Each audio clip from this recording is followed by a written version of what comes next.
अस्सलाम वालेकुम नाज़रीन, बहुत तवील गैर हाज़िरी के बाद दोबारा आपकी खिदमत में हाज़िर हैं एक नए सेगमेंट के साथ, जिसमें हम सारा शगुफ्ता जो एक बहुत बड़ी जदीद नज़्म निगारी के हवाले से हवाला हैं, उनकी नज़मों के कई पेशतर पहलू एक औरत की ज़िंदगी के कई पहलुओं को सामने लाते हैं। लेकिन यहाँ पर जो चीज़ आपके साथ शेयर करने जा रही हूँ वो एक बड़ी दिलचस्प चीज़ है और जो उनकी शायरी को भी समझने में बहुत ज़्यादा मुआविन रहेगी।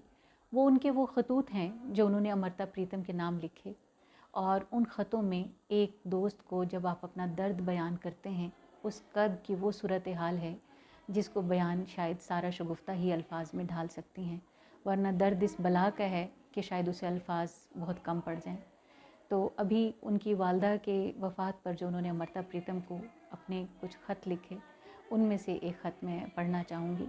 मेरे लहू में माँ के आंसू रह गए हैं अमृता, तुम मेरी दोस्त, मुझे बताओ अमृता, क्या मैं अपनी माँ का आखिरी दुख हूँ? बताओ अमृता, मेरी अमृता, अब मैं कभी ख़ुदकुशी नहीं करूँगी, इसलिए कि मेरे छोटे भाई की भी माँ मर गई है। इसका भी कोई नहीं, मैं अपनी माँ की निशानी अपनी रूह में रखूँगी।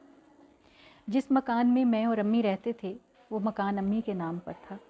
बड़े भाई ने कहा अब यह मकान शगुफ्ता और खालिद यानी कि मैं मेरे छोटे भाई के नाम कर दिया जाए। मैंने कहा मुझे कुछ भी नहीं चाहिए, ये मकान मेरे छोटे भाई के नाम कर दिया जाए। छोटे भाई ने भी ये कहा माँ थी तो और बात थी, तुम्हारी आज़ादियाँ सिगरेट पीना हम बर्दाश्त किए हुए थे, माँ के बनने के बाद तुम हमारा क्या ख्याल करोगी? तुम्हें तो खुद पागलपन के दौरे पड़ते हैं। मैं फिर आंगन में आकर बैठ गई।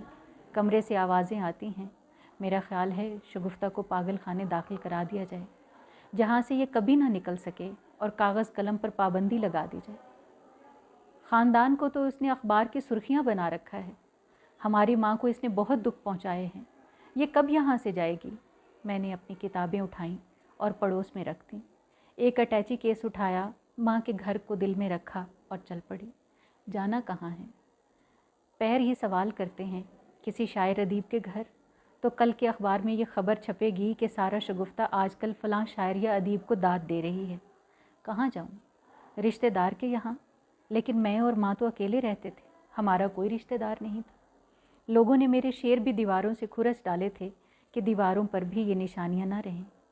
मेरे हाथ में कपड़ों की एक गठरी भी थी, जिसमें मेरी माँ के वो कपड़े थे जो ज़िंदा रह गए थे। मेरी आंखें नंगी होती तो आंसू इन्हें ढांप देते। एक आवाज़ और भी थी, उसने तो लिख लिख कर सारे ख़ानदान को रुसवा कर दिया है। अब तुम लोग भी ये काम करो कि अखबार में निकलवा दो कि सारा शगुफ्ता से हमारा कोई ताल्लुक़ नहीं। माँ की कोख से गिरे हुए सिक्के पहले तो कभी नहीं बिके थे। दिल ने कहा हर परिंदे की ज़ुबान सीख कर जंगल जाना। मैं अपनी एक दोस्त के यहाँ चली आई। मैं अपने छोटे भाई से बहुत मोहब्बत करती हूँ, लेकिन भैया 40 दिन तक तो मेरे आंसुओं को मरने देते, फिर मैं होती और इन आंसुओं की तकदीर। जब से मेरी माँ के साथ सच बोलकर गई है, मेरी माँ मुझसे बोलती नहीं।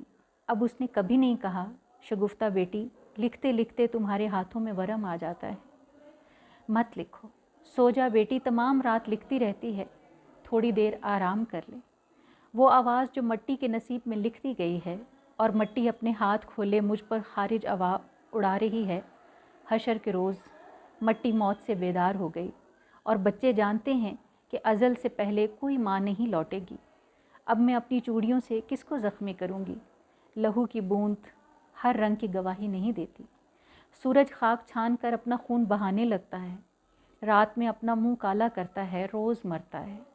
अमरता झूठा ताल्लुक़ मुझसे नहीं रखा जाता। ये ख़त और सारा शगुफ्ता के अपने बच्चों के लिए तड़प रखने वाले ख़त, उसकी ज़िंदगी के हर कर्ब पर लिखे गए उसके ख़त, इसी तरह मुख्तलिफ़ सिलसिलावार हम आपसे शेयर करते रहेंगे, जो आपको सारा शगुफ्ता से एक नई मुलाकात कराएंगे। और सारा शगुफ्ता के लफ्ज़ अमर हैं और अमर ही रहेंगे।